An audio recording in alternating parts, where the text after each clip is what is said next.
Warm welcome back. If you want to be the first to view the eclipse in North America, then you need to travel to Mazatlan in Mexico. Yeah, tourists and locals there have been setting up telescopes and scoping out just the right place to view the astral phenomenon. The partial eclipse will begin in Mazatlan in less than 10 minutes, so we're really sort of in the zone here, and the total eclipse will happen a little more than an hour later. But if you really want to be the first, well, you need to go to sea. You need to get on a boat, and that is exactly what our next guest has done. He is Paul Maley. He's an eclipse hunter who has chartered a boat off the coast of Mexico. Now, as an expert in chasing eclipses, it's your 84th eclipse. Why do you keep doing it?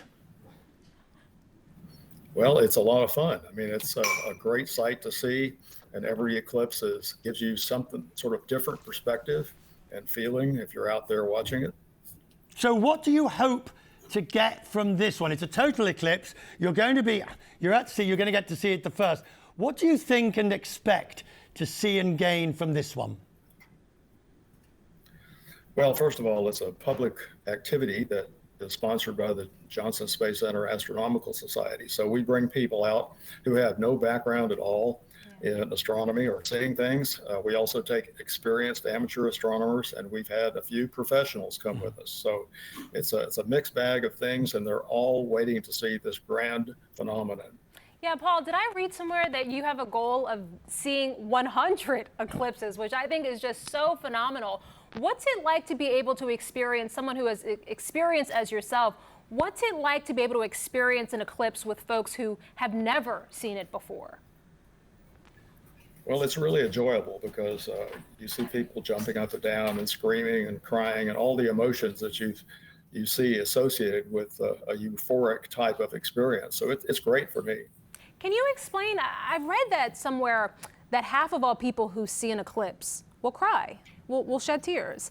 And I'm curious, I personally have not seen an eclipse, unfortunately. What is it about that experience that elicits such strong emotion, tears, the emotion? What is it? What do you think?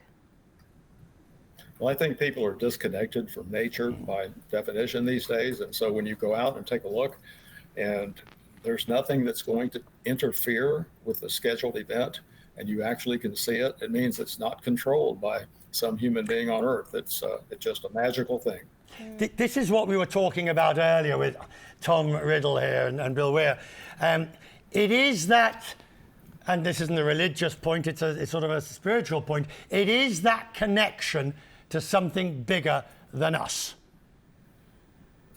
That's exactly right. And I've been doing this for 54 years and I haven't got tired of it yet. Yeah. Does being in a group setting sort of amplify that sense of spirituality to be able to witness it with hundreds, sometimes thousands of other people? Do you think that sort of amplifies the emotion of the event?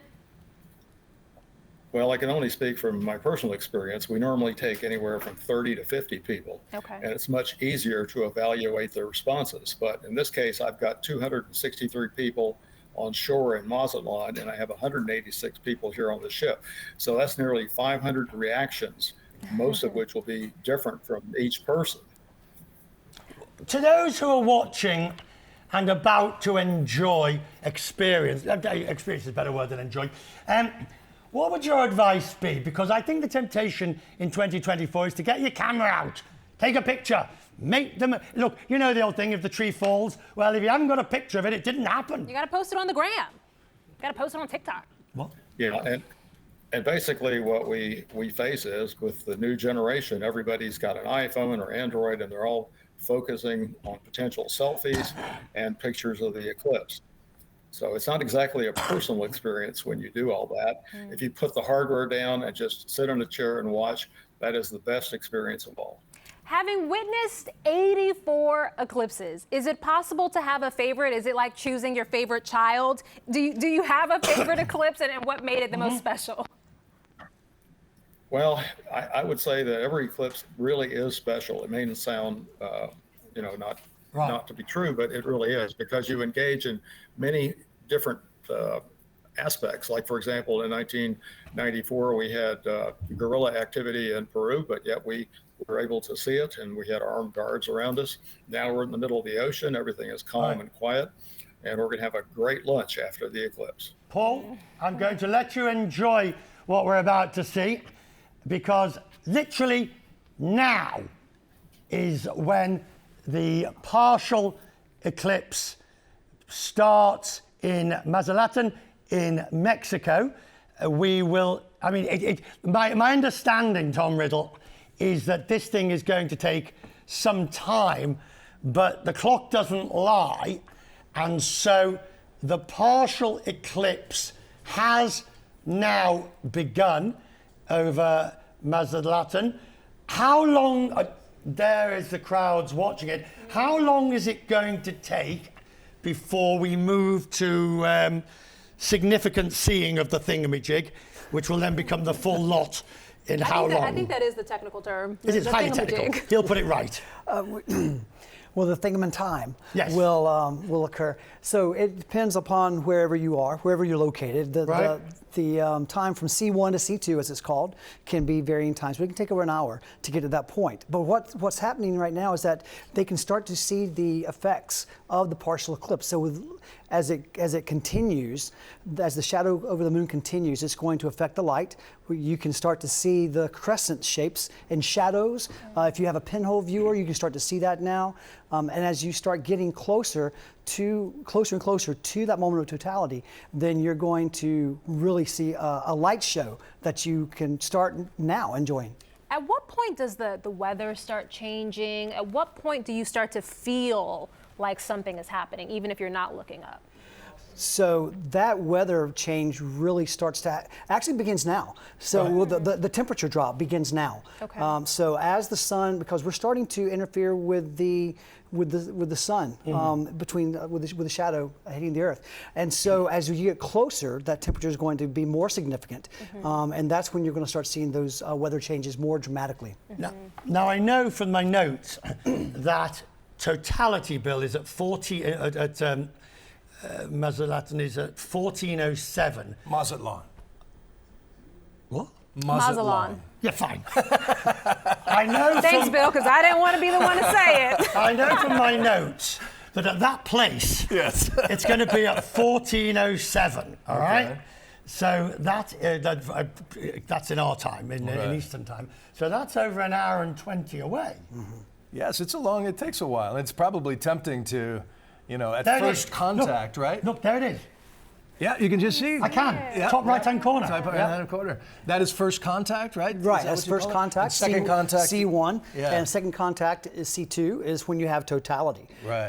And so this What, is there's nothing when, between C1 and C2? so yeah, so this is the time you need your eclipse glasses. If you're going to begin looking at the sun, this is when you need these glasses on. And you can actually start now to see that crescent begin to form. From here until totality, that crescent will get larger and larger. So this is the time, remember, you gotta have the eclipse glasses to look at the sun. If you're up in Portland, Oregon, you're only going to get about 30% or something like that. So it'll be a big sort of crescent sun for you there. 50% down in LA. And then in this part of the country, Atlanta, what are we going to get? 80% here? 80%, Something yeah. like that? Yeah. And I would really love the idea of Bailey's beads. Explain this. This is an astronomer named Bailey who, as it began to move towards totality, noticed that maybe the topography of the moon was playing tricks with the light, right? That's right. So Bailey's beads is the moment when the sunlight begins to move through the valleys of the moon. And so right before, and it only lasts a second, so look quickly. This is going to be a moment where you're going to see what looks like all these little beads, dots around the edge of the sun. And then right before totality, there's going to be a flash, a diamond ring. And that's going to be the last moment that you're going to or the moment right before the corona will come into full visibility. Right. What's interesting, Bill, is that on the other side of totality, as you're moving away from totality now, you're going to have a chance to see Bailey's beads again on the other side of the moon as light crosses through those valleys. So do you get a diamond ring on both sides, both as it goes into totality and then as it comes out of it? Yes, you can. And so some people have not seen a diamond ring. Sometimes you don't see that. Sometimes there's actually a double diamond ring which would be amazing to see. So be on the lookout for that. But yes, you're going to see kind of a reverse of the motion toward the march towards totality on the other side of it.